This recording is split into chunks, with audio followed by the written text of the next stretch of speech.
లేదు అని కాదు, మన పక్షంలో ఉన్న మహారథుల గురించి కూడా చెప్పుకుంటే నా మనసు కొంచెం ధైర్యంగా ఉంటుంది కదా.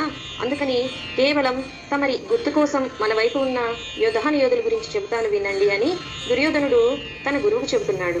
ఈ శ్లోకంలో పాండవ సైన్యంలోనే కాదు, మన పక్షాన కూడా చాలా మంది గొప్ప గొప్ప శూరులు వీరులు ఉన్నారని దుర్యోధనుడు ద్రోణాచార్యునికి చెప్పదలుచుకున్నాడు.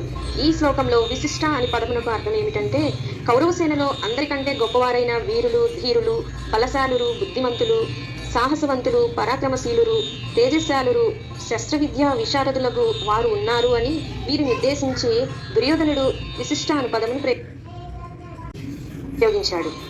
ఈ శ్లోకంలో ద్విజోత్తమ అని గురువుగారు ద్రోణాచార్యుని సంబోధించాడు దుర్యోధనుడు. ద్విజోత్తమ అంటే బ్రాహ్మణోత్తమ అని అర్థం. బ్రాహ్మణుడు గురువుగా తన శిష్యులకు సమస్త విద్యలను నేర్పవచ్చు. విద్య అంటే ధనుర్విద్య, యుద్ధ విద్య కూడా వస్తాయి. కాబట్టి యుద్ధ విద్యలు బ్రాహ్మణుడు నేర్పవచ్చు, కానీ యుద్ధం చేయకూడదు. ఎందుకంటే యుద్ధం హింసతో కూడుకున్నది. బ్రాహ్మణుడికి హింస చేయడం ధర్మం కాదు.